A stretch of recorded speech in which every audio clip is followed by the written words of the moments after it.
emphasized many times. That is, the ideas that we have here are really important for us because the topics that you have for writing and the topics that you have for speaking should be the one that complement each other rather than you just have in one and then you do not know about the other. Okay? So, can you share with the whole class some of the good points or the advantages that tourism can bring to people, especially the local community? Yes, the first one is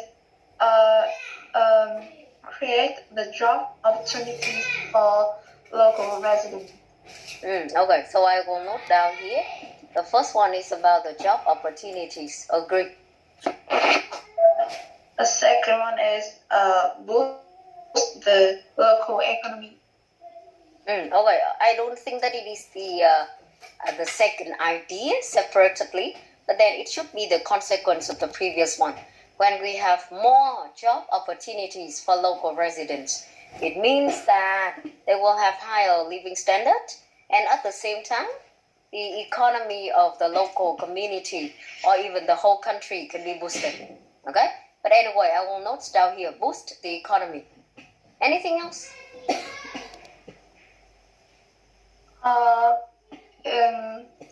Can promote the image of that place. Okay, so what are the benefits of investment?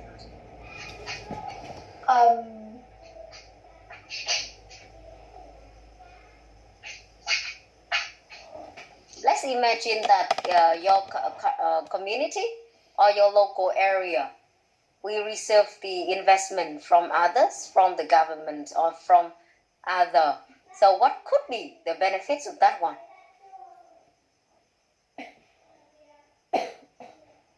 The local resident and some buildings can promote in đời sống của người dân được phát triển không? Cái đấy mình nói vừa nãy rồi em. Còn cái việc mà investment này nó cũng là một cái ý tốt. Tuy nhiên thì các bạn khác nếu muốn sử dụng thì các em hãy nghe kỹ. Cô nghĩ là cái việc mà investment ở trong này các em sẽ thấy là có rất là nhiều nơi. Không biết là các bạn có đang sống ở những vùng mà có những cái gọi là di tích không? Thì những cái di tích lịch sử này chẳng hạn thì thường thì họ sẽ có thể cần phải tu bổ thường xuyên hàng năm. Và việc này sẽ cần phải có tiền, nói thẳng ra là như vậy. Chứ không phải là cứ để đấy mà được, đúng không? Mà chúng ta có cái phần investment này thì thứ nhất là nó cũng thúc đẩy thêm được với cái phần tourism rồi. Nhưng cái thứ hai, riêng những cái di tích lịch sử đó thì nó cũng có thể tốt hơn. Chứ còn nếu mà mình không tu bổ, mình không có tiền thì lúc ấy nó sẽ càng bị xấu đi ấy. Tức là càng bị giảm thiểu về mặt chất lượng. Đấy, thì đấy là một trong cái điểm. Còn cái living standard thì vừa nãy bọn mình nói rồi. Chứ còn tu bổ là tu bổ cho di tích chứ không phải là cho tiền của con người. Nên là đấy là một trong cái ý không ổn lắm. Thì anyway thì kể cả không có 3 ý đi thì mời các em nhìn vào 2 ý đầu tiên mà cô nghĩ là bạn cũng đã nói được rồi. Mặc dù cái ý thứ hai cô có giải thích là boost economy nó chỉ là một cái kết quả của phần trên thôi, chứ em không thể tách nó ra thành 2 ý riêng được. Và điều này cũng rất là quan trọng cho cái phần viết, bởi vì như chúng ta đã nói với nhau là các cái phần viết hôm trước thì phân tích. Những bạn nào mà có cái phần individual feedback thì các em sẽ thấy là có những bạn mà đang làm tốt về mặt ý rồi, nhưng có bạn chưa làm tốt về mặt ý, có bạn chưa làm tốt về phần topic sentence, có bạn chưa làm tốt về mặt diễn đạt chẳng hạn. Thì đây là những cái điểm mà chúng ta nói luôn với nhau. Okay, anyway, thank you very much. At least I think that we have around one idea or two ideas here. Now let's talk about some drawbacks or disadvantages that you may have here. And let's see why we see about the negative sides of tourism. Okay, so Chang, can you have the whole class about one or two ideas that you have for the drawbacks or the disadvantages of this one? I think the disadvantage of tourism is that it destroy the environment. Maybe can you explain for this one? Maybe the visitor will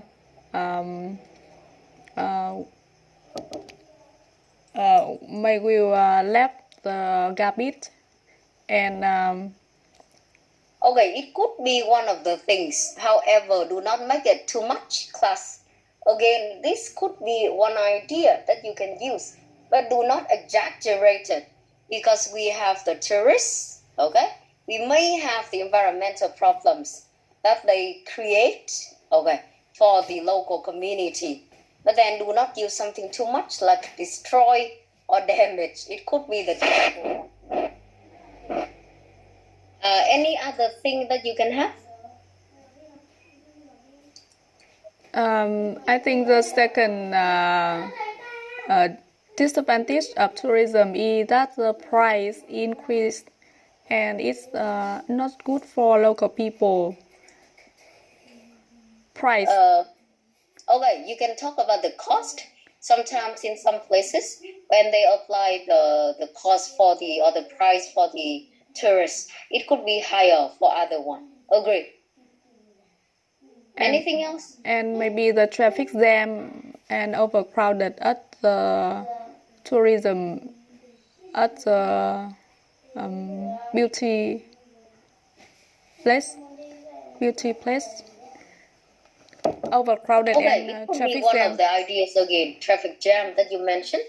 But then, however, class, as I said to you earlier, tuy nhiên này các bạn ơi, đừng cái gì cũng đổ cho khách du lịch làm ơn. Khách du lịch là người mang tiền đến mà.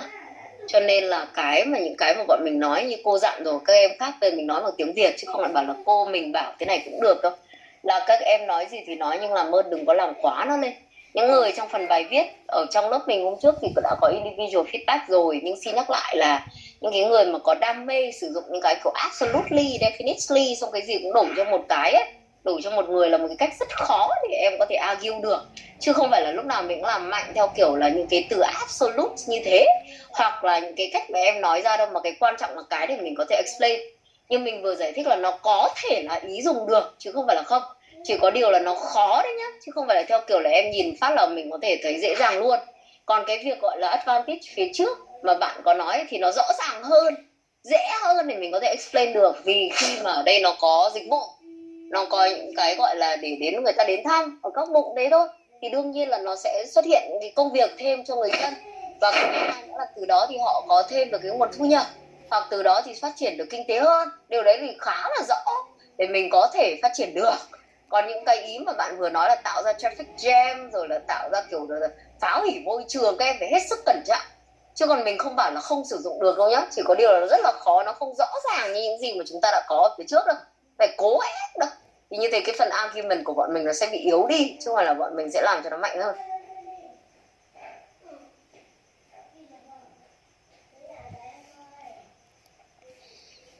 Okay, so anyway, we have some ideas like that. Now let's have a look at some of the summary. It is not the all of the ideas that you can think of, or I don't say that it is just the ideas that you have to use, but then just have a look to see whether you want to take them as a reference.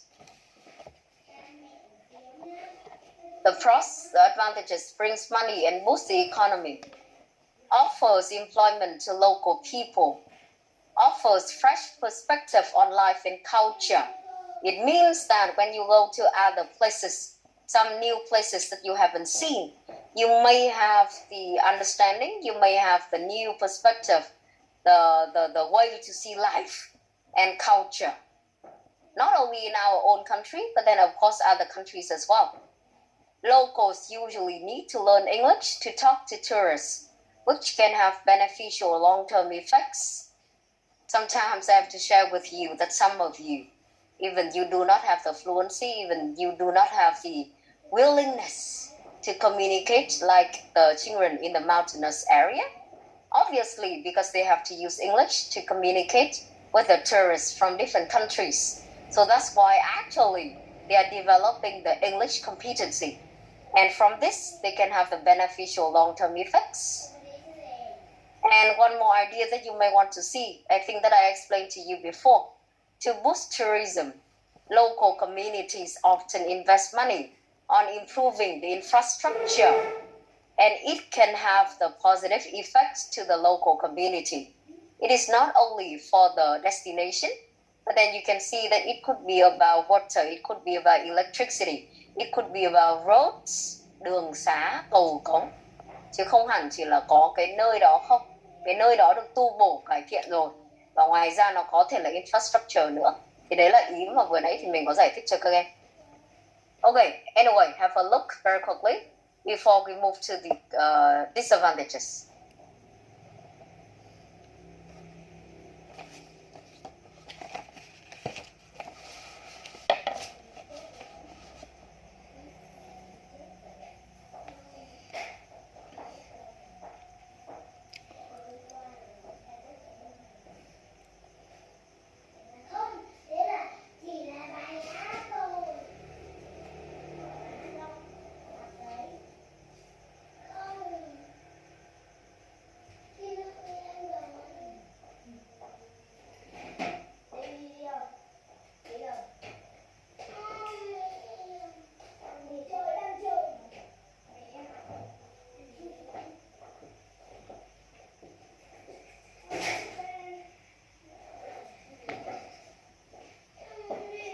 Và đương nhiên như cô có nói rồi, các em hoàn toàn có những ý khác nữa. Còn đây chỉ là một vài phần giới thiệu mang tính reference. Thì các em hãy cố gắng là suy nghĩ về các hướng khác nhau.